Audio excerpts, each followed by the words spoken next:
It's been a turbulent and painful 12 months for investors in China. The main drivers behind the poor performance are 1, regulation, 2, geopolitics, and 3, COVID. So taking each in turn. Regulation. Over the past year, we've seen increased regulation in 2 interconnected areas, the platform economy and data. This increased regulation has been interpreted by the market as an attack on the private sector and has resulted in valuation multiples contracting across a wide range of companies. We strongly disagree with this interpretation for the following reasons. First, it's important to note that regulating these large tech companies like Google or Facebook in the West is a global, not a local issue. China's just really the first country to make inroads here. Second, the vast majority of regulation issued so far has been broadly sensible. In fact, what's caused most distress isn't the regulation itself, but the way it's been communicated to the market. Encouragingly, we've now seen the senior leadership acknowledge the need to communicate regulation in a more transparent and less disruptive fashion. This culminated with Xi Jinping stating recently that normal supervision of the platform economy will resume, and that specific measures to support it will be rolled out. Moving on to the second driver of weak performance, geopolitics. We saw this initially with the US's Holding Foreign Companies Accountable Act, which has drastically affected the valuation of US-listed Chinese companies. More recently, we've seen this with the sell-off in Chinese shares post-Russia's invasion of Ukraine. Since then, China's made its position on Russia much clearer and has stated that Ukraine's sovereignty must be respected. But are we likely to see secondary sanctions placed on China? The US has said that if China supports Russia materially, it may face additional sanctions. Unfortunately, the US hasn't offered guidance on what material support means. The risk is therefore that China believes itself to be abiding by US sanctions and inadvertently oversteps the mark. If this occurs, we think it's likely that sanctions will be narrow and targeted, as the economic ramifications of anything more far-reaching would have much greater negative consequences for the global economy. But this does remain a risk. Third, COVID. The government's zero-COVID policy has necessitated a shutdown of Shanghai and increasingly Beijing, causing the market to worry about the impact to economic growth this year. Now, whilst this is a concern, we think it's more of a short-term issue rather than a long-term structural challenge. Indeed, in a macroeconomic sense, we believe China remains robust and is one of the few countries in the world that has the scope to lower interest rates. Taking a step back, the big picture trends that excite us in China have not changed. China's on track to become the world's largest economy over the next decade.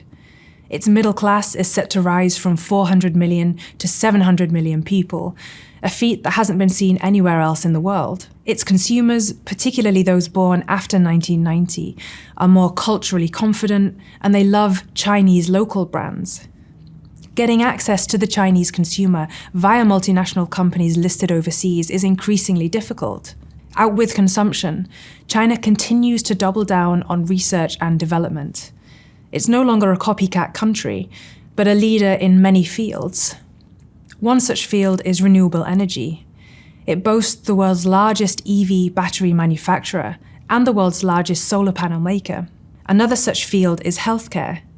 Here, companies like Beijing, Burning Rock, and KingMed are pushing the limits of drug development, cancer detection, and diagnostics, and contributing to China's goal of becoming a world-class innovation center for healthcare.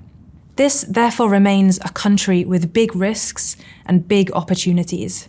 For investors with the appropriate tolerance for volatility and a long-term time horizon, China will hopefully offer attractive returns. Moving on to the portfolio. We continue to believe that it represents a selection of the best and most innovative public and private growth companies in China. Whilst performance of the portfolio has been weak over the short term, we would hope that shareholders judge our investment returns over a period of 5 years or longer, the same period over which we judge our company's performance. Encouragingly, the operational performance of our underlying holdings remains strong. 85% of the portfolio is profitable, and these profitable companies are growing their earnings at around 19% per annum, which is 50% higher than in 2019, whilst over half are growing at above 20%. This is what we spend time focusing on, as over the long run, we continue to believe that attractive operational performance will lead to attractive share price returns. In terms of portfolio positioning and transactions, we continue to upgrade the growth profile of the trust and to make investments in companies exposed to China's next decade of growth and policy priorities. Notable transactions over the year include the purchase of Longji Green Energy, the world's largest solar panel manufacturer, Sungrow, a leading inverter maker and enabler of the green revolution, SG Micro, a leading analog semiconductor designer, Sinacera, an advanced manufacturing company with exposure to growth via the Internet of Things, and Beijing United Technology, an online B2B platform that is helping its industrial users become more efficient. We funded these new buys with the following notable sales. Huya, a live streaming gaming platform, and iQIYI were both sold due to changes to the regulatory environment, which negatively impacted the investment case.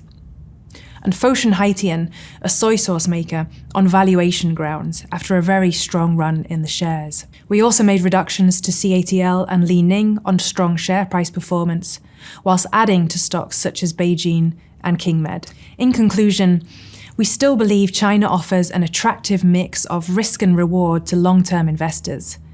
The big picture opportunities within China remain compelling. That being said, this is a volatile market, and one must be comfortable with this volatility before investing. In terms of the trust's underlying holdings, we remain confident in the companies in which we invest, and believe that over time, their strong operational performance will be matched by strong share price returns.